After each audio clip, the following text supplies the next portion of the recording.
안녕하세요. 만나서 반갑습니다. 역사가 김영준입니다. 한중일 근대사 삼국지 제84부 세기의 정략결혼, 공모합체라는 내용을 주제로 여러분과 함께 할까 합니다.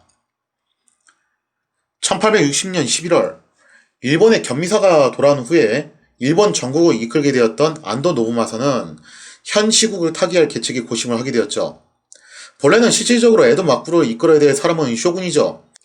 그런데 앞에 있던 쇼군도 그렇고 지금 올라온 쇼군도 그렇고 두 사람 다 건강이 좋지 않았다는 거예요.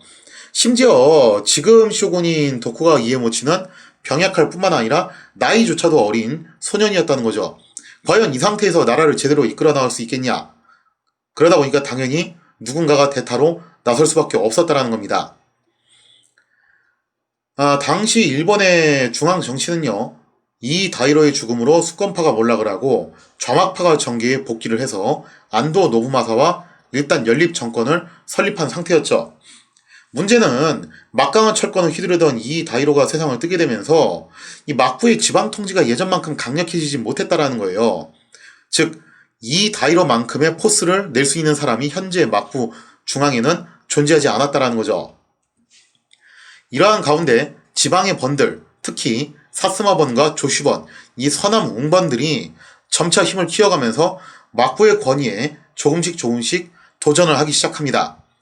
참고로 사스마번도 이때쯤 가면 또 문제가 생겨요. 그 문제에 대해서는 나중에 또 따로 설명을 하도록 하겠습니다. 뿐만 아니라 고메이 천황이 이끄는 조정도 이제 더 이상 막부의 눈치를 보지 않고 공공연하게 여러 번들과 연락을 취하고 있었다는 거죠.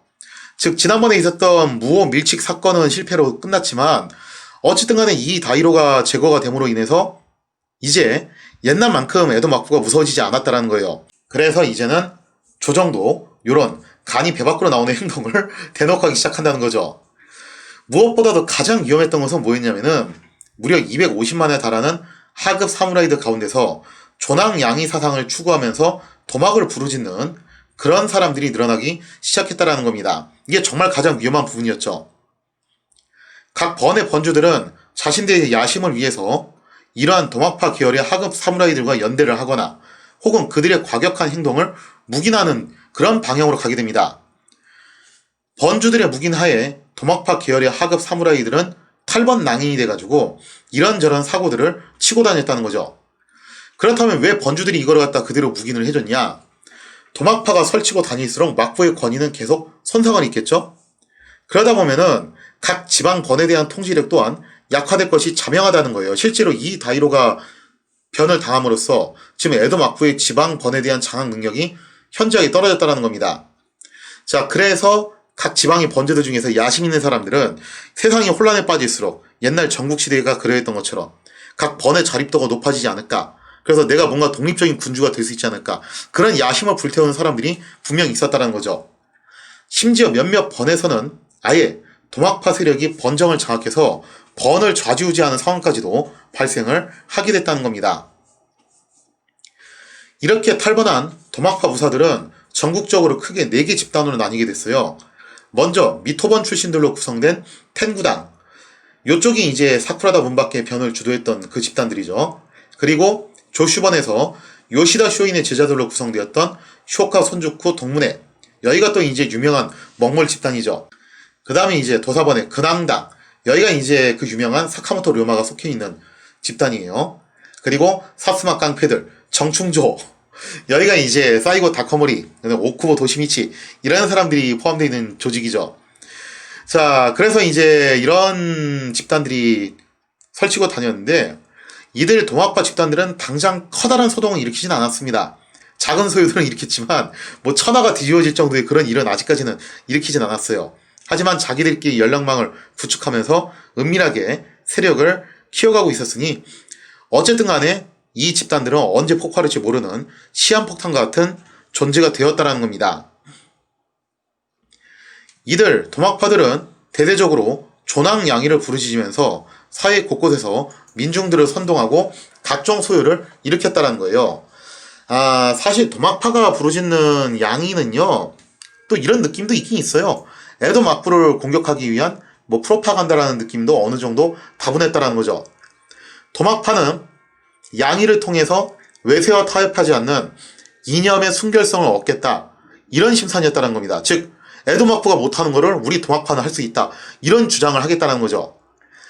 더군다나 당시 일본에서도 서양인들에 대한 공포와 혐오가 상당히 만연했기 때문에 그러한 혐오 여론에 편승하겠다는 계산도 깔려있다는 거죠.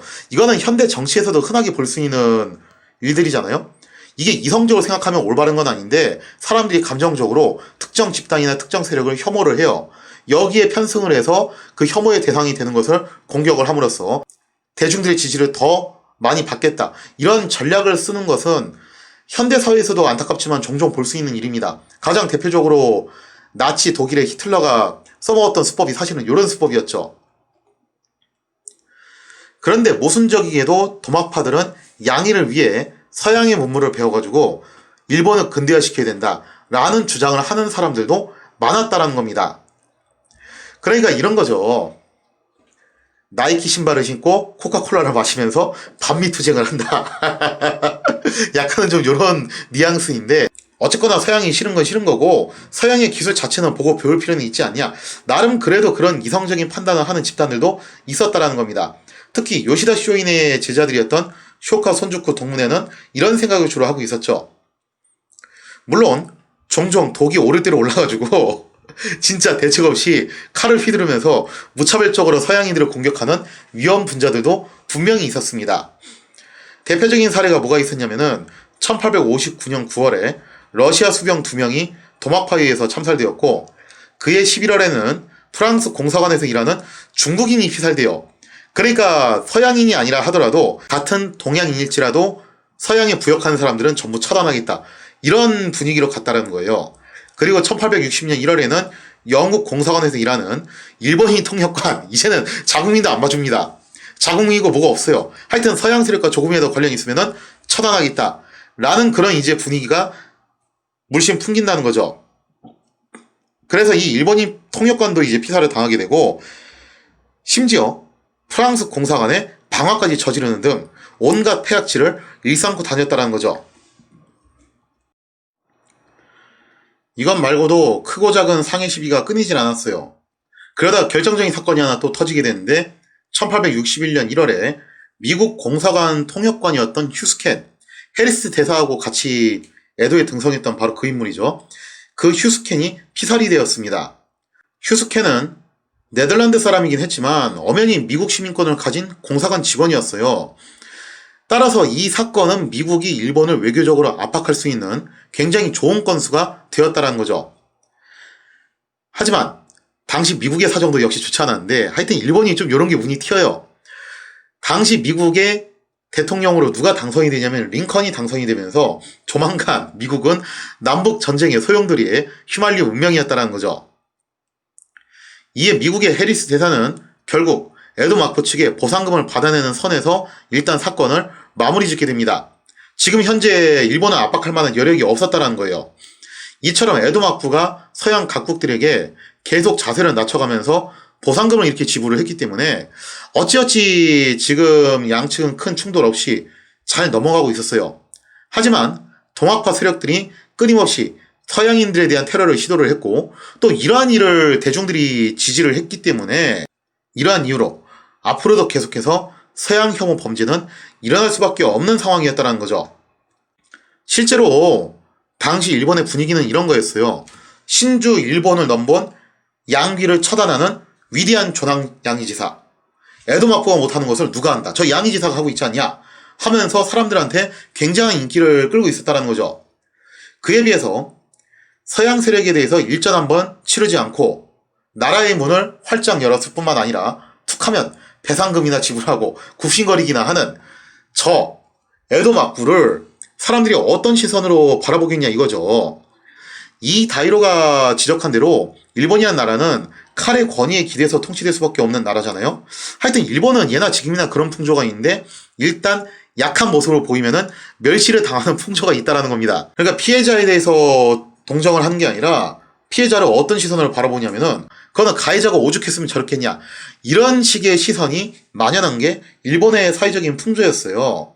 근데 이런 상황에서 에도 막부가 계속 서양 세력에 대해서 저제선을 나가고 있으니 결국에는 이것은 막부의 권위가 계속 무너질 수밖에 없었다라는 겁니다. 그나마 이 다이로가 살아있을 때는 어떻게 이걸 통제를 하고 컨트롤을 했죠.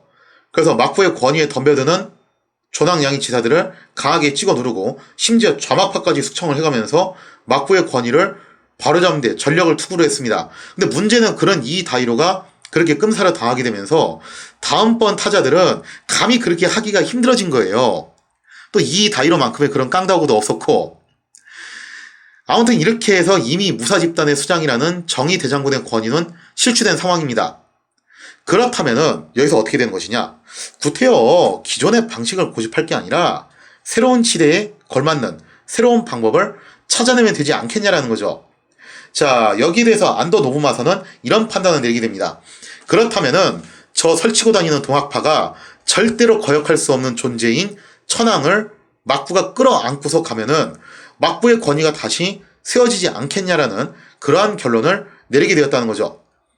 즉, 쇼군의 가문과 천황의 가문이 하나로 합쳐진다면 막부가 곧 조정이 되는 셈이니까 도막파의 조낭양이 이루는 치명타를 입을 게 자명했다라는 겁니다. 자, 그러면 여기서 가장 좋은 게 정략결혼인데 문제는 과연 누구와 누구를 서로 연을 맺게 하느냐였죠. 이것도 적당한 인물이 있어야 되잖아요. 근데 이 조건 또한 완벽하게 준비가 돼 있었다는 거예요. 그게 누구였냐면은 바로 에도 막부의 쇼군이었던 도쿠가와 이에모치. 아직 미혼의 소년이죠. 자, 그러면은 상대편은 또 누구냐면은 고메이 천황의 여동생인 가즈노미야와 혼담을 하는 게 어떻겠냐라는 거예요. 마침 둘이 나이도 서로 동갑이에요. 그러니 이보다 더 좋은 조건이 어디 있겠냐 이거죠. 또 다른 문제는 과연 고메이 천황이 이거를 또 순순히 받아들일 것이냐죠. 왜냐면 좀 이제 은근히 걱정되는 게 고메이 천황이 에도 막부를 싫어하는 것 같은데 과연 이 혼담을 받아들이겠냐. 하지만 여기에 대해서 이제 예리한 지적이 나오는데 그게 뭐였냐. 엄격하게 말하면 고메이 천황이 미워했던 거는 자기 말을 계속 씹었던 이 다이로였지 에도 막부 자체를 싫어한 것은 아니었다라는 겁니다. 그러니 이런 혼담 제의를 굳이 고메이 천황이 거절하진 않을 거다라는 계산이 어느 정도 깔렸다라는 거죠. 만약에 천황의 권위와 쇼군의 권력이 합쳐질 수만 있다면 에도 막부가 천하를 장악하는 것도 크게 어려운 일은 아닐 것이라는 거죠. 그리고 이것이야말로 새로운 시대를 평화롭고 안정적으로 이끌어 갈 수 있는 가장 이상적인 체제임에 틀림없었다라는 겁니다.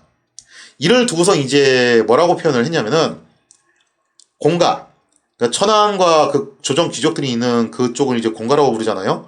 그래서 공가와 쇼군 가문, 무가가 합쳐진다라고 해가지고 공무 합체론이라고 부르게 되었다라는 겁니다. 1861년 이러한 판단 하에 에도 막부는 세기의 정략결혼을 추진하기 위해서 교토 여기저기에 사람들을 보내서 분주히 사전 작업, 밑밥 깔기를 시작했다라는 겁니다.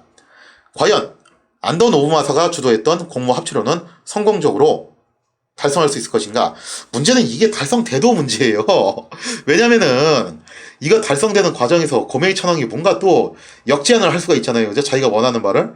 만약에 혹시라도 그게 조낭양이와 관련된 거면 또 어떻게 하냐 이거죠. 하여튼 넘어야 될 산이 여전히 많은 건데 과연 이 산들을 넘어서 공무 합체를 달성할 수 있을 것인가? 거기에 대한 이야기는 다음 시간에 이어서 계속하도록 하겠습니다.